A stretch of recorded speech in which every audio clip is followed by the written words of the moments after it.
Assalamualaikum warahmatullahi wabarakatuh. Kembali lagi bersama saya Sulasriana J. Sapondan dengan NIM 151422163.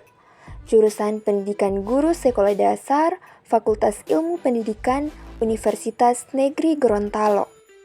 Seperti biasa, pada video kali ini saya akan membahas mata kuliah pengembangan bahan pembelajaran dengan materi pengembangan bahan pembelajaran cetak. Mata kuliah ini diampu oleh dosen pengampu yaitu Bapak Dr. Rustam I. Husain, SPD, MPD.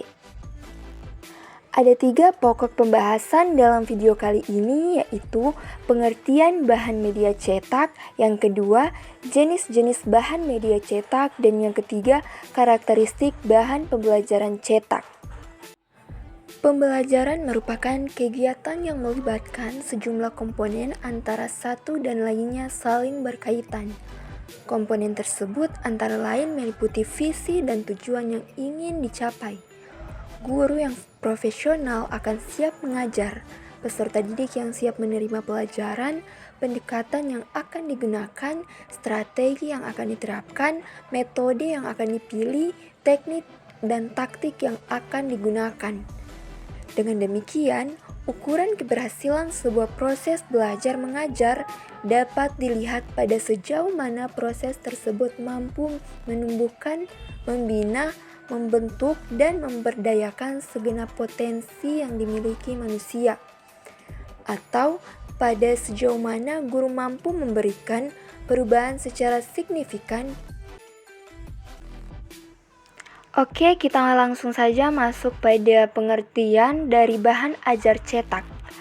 Bahan ajar cetak merupakan bahan ajar yang sangat umum digunakan oleh para guru. Namun, sedikit guru yang memiliki kemampuan untuk mengembangkannya. Hal ini dikarenakan para guru terbiasa menggunakan bahan ajar cetak yang sudah jadi, biasanya dibagikan dari pusat atau yang ada di pasaran. Hal seperti ini tidak keliru, namun ketergantungan seperti ini menyebabkan para guru kurang kreatif untuk menulis dan mengembangkan materi ajar sesuai dengan karakteristik siswa yang dihadapinya. Materi ajar cetak yang selama ini digunakan adalah adanya suatu penyeragaman untuk semua siswa di seluruh Indonesia, baik yang tinggal di kota-kota besar maupun yang tinggal di daerah pedesaan. Untuk itu, sangatlah penting para guru memiliki pengetahuan dan kemampuan yang memadai tentang bahan ajar cetak yang baik untuk menunjang proses pembelajaran. Dalam membuat bahan ajar terdapat teknik yang harus diperhatikan dalam penyusunannya. Teknik penyusunan bahan ajar merupakan cara yang tepat untuk membuat bahan ajar agar dapat digunakan sesuai harapan.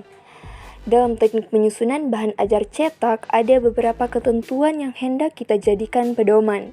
Di antaranya sebagai berikut.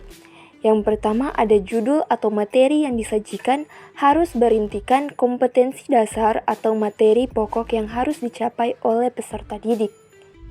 Selanjutnya, untuk menyusun bahan ajar cetak, ada 6 hal lain yang perlu dimengerti menurut Stephen dan Prastowo, yaitu yang pertama ada susunan tampilannya jelas dan menarik.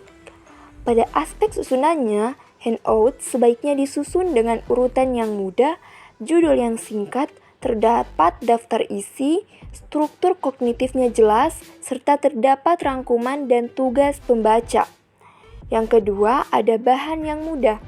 Maksudnya, mengalirnya kosakata, jelasnya kalimat, dan jelasnya hubungan antar kalimat, serta kalimat yang digunakan tidak perlu terlalu panjang. Yang ketiga, mampu menguji pemahaman. Hal ini berkaitan dengan menilai melalui orangnya atau checklist untuk pemahaman. Yang keempat, adanya stimulan. Hal ini menyangkut enak tidaknya bahan ajar cetak dilihat. Tulisannya mendorong pembaca untuk berpikir dan menguji stimulan. Yang kelima, ada kemudahan dibaca. Hal ini menyangkut keramahan bahan ajar cetak terhadap mata. Hal ini Huruf yang digunakan hendaknya tidak terlalu kecil dan enak dibaca. Selain itu, urutan teksnya juga harus terstruktur dan mudah dibaca. Dan yang keenam adalah materi instruksional. Hal ini menyangkut pemilihan teks, bahan kajian, dan lembar kerja atau worksheet. Selanjutnya kita masuk pada pembahasan yang kedua, yaitu jenis-jenis bahan pembelajaran cetak. Tenaga pendidik harus mengetahui macam-macam bahan ajar. Bahan ajar tergolong menjadi dua macam, yakni bahan ajar cetak dan non-cetak. Meskipun kini teknologi semakin pesat, bahan ajar cetak tidak tergeser begitu saja oleh bahan ajar non-cetak. Bahan ajar cetak merupakan bahan ajar yang berupa fisik, dapat dipegang, berupa lembar buku atau kertas. Berikut adalah jenis-jenis bahan pembelajaran cetak. Yang pertama ada modul. Modul merupakan alat atau sarana pembelajaran yang berisi materi, metode, batasan-batasan, dan cara mengevaluasi yang dirancang secara sistematis dan menarik untuk mencapai kompetensi yang diharapkan sesuai dengan tingkat kompleksitasnya. Yang kedua ada handout. Handout atau HO adalah segala sesuatu yang diberikan kepada peserta didik ketika mengikuti kegiatan perkuliahan. Handout adalah pernyataan yang telah disampaikan oleh pembicara. HO atau handout dimaksudkan untuk memperlancar dan memberikan bantuan informasi atau materi pembelajaran sebagai pemegang bagi mahasiswa. Yang ketiga ada lembar kegiatan siswa atau LKS. Lembar kegiatan siswa atau student worksheet adalah lembaran-lembaran berisi tugas yang harus dikerjakan oleh peserta didik. Lembar kegiatan biasanya berupa petunjuk atau langkah-langkah untuk menyelesaikan suatu tugas. Suatu tugas yang diperintahkan dalam lembar kegiatan harus memuat kompetensi dasar yang akan dicapainya. Yang keempat ada buku. Buku adalah bahan tertulis yang menyajikan ilmu pengetahuan buah pikiran dari pengarangnya.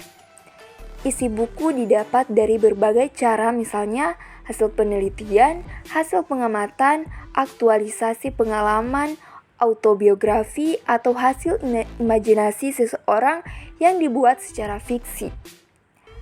Menurut Kamus Oxford halaman 94, buku diartikan sebagai book is number of sheet of paper, either print of blank, fastened together in a cover.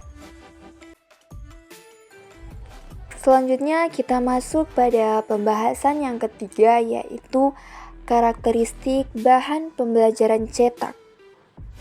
Ada beberapa karakteristik bahan ajar cetak, yaitu yang pertama, harus mampu membelajarkan sendiri para siswa atau self-instructional.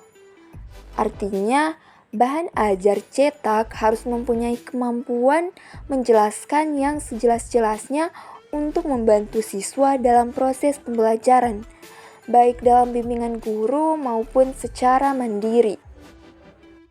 Yang kedua yaitu bersifat lengkap atau self-contained, artinya memuat hal-hal yang sangat diperlukan dalam proses pembelajaran. Hal-hal tersebut adalah tujuan pembelajaran atau kompetensi, prasyarat yaitu materi-materi pelajaran yang mendukung atau perlu dipelajari terlebih dahulu sebelumnya. Prosedur pembelajaran, materi pembelajaran yang tersusun sistematis, latihan atau tugas-tugas, soal-soal evaluasi, beserta kunci jawaban dan ditindak lanjut yang harus dikerjakan oleh siswa. Dan yang ketiga yaitu mampu membelajarkan peserta didik atau self-instructional material. Artinya, dalam bahan pembelajaran cetak harus mampu memicu siswa untuk aktif dalam proses belajarnya, bahkan membelajarkan siswa untuk dapat menilai kemampuan belajarnya sendiri. Sekian video kali ini. Mohon maaf apabila ada salah-salah kata dan semoga video ini bermanfaat. Wassalamualaikum warahmatullahi wabarakatuh.